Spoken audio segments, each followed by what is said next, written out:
الحمدللہ والصلاة والسلام علی رسول اللہ۔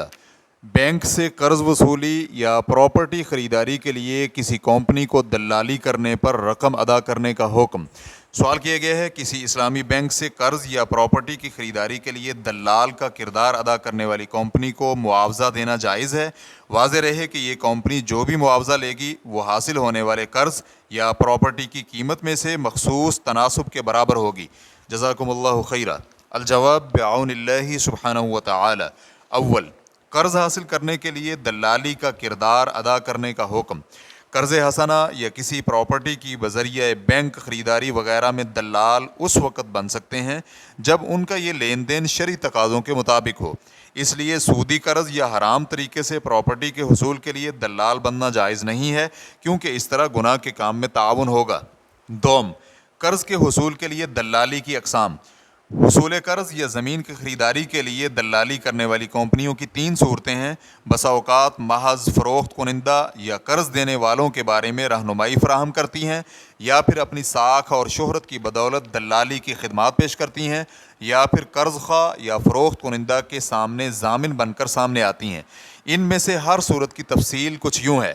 نمبر 1، اگر کمپنی کا کردار محض رہنمائی ہے تو دلالی کی یہ نوعیت جائز ہے، تو اس میں راجح موقف کے مطابق کمیشن کی رقم مختص بھی کی جا سکتی ہے اور قرض کی مقدار یا خریدی گئی پراپرٹی وغیرہ کی قیمت میں سے مخصوص تناسب بھی مقرر کیا جا سکتا ہے۔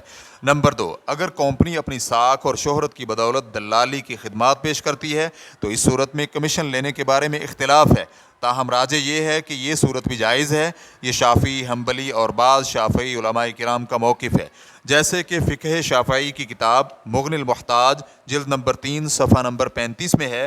امام ماوردی رحمہ اللہ کہتے ہیں، اگر کوئی شخص کسی کو کہے تم میرے لیے 100 روپے کہیں سے قرض لو، میں تمہیں اس میں سے 10 روپے دوں گا، تو یہ جعالہ یعنی جائز انعامی رقم کے لیے استعمال کی جانے والی فقہی اصطلاح میں شامل ہوگا۔ اسی طرح فقہ حنبلی کی کتاب الروض المربع کے باب القرض میں ہے کہ جب کوئی کہے کہ میرے لیے 100 روپے قرض کہیں سے لو تو تمہیں 10 روپے ملیں گے، تو یہ صحیح ہوگا، کیونکہ یہ 10 روپے اس کی ساکھ اور محنت کے بدلے میں ہے۔ ایسے ہی فقہ حنبلی کی ایک اور کتاب الانصاف جلد نمبر 5 صفحہ نمبر 134 میں ہے کہ اگر کوئی شخص کسی کے لیے ذاتی تعلقات کی بنا پر قرض کی رقم فراہم کروانے پر انعامی رقم مقرر کر دیتا ہے تو یہ صحیح ہے، کیونکہ یہ انعامی رقم اس کے ذاتی تعلقات کو استعمال کرنے کی بنا پر ہے۔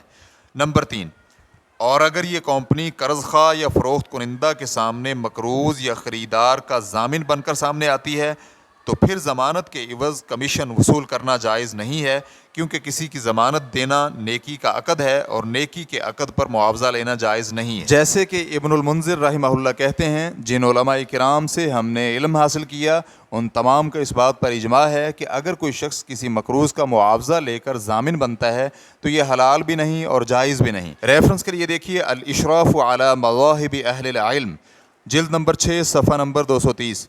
اسی طرح ابن جریر رحمہ اللہ اپنی کتاب اختلاف الفقہاء صفحہ نمبر 9 میں لکھتے ہیں، اگر کوئی آدمی کسی کا مقروض ہو اور یہی مقروض شخص قرض خواہ کی رقم کے عوض کسی اور کے سامنے مقروض کا ضامن بن جائے تو اس طرح سے ضامن بننا باطل ہے۔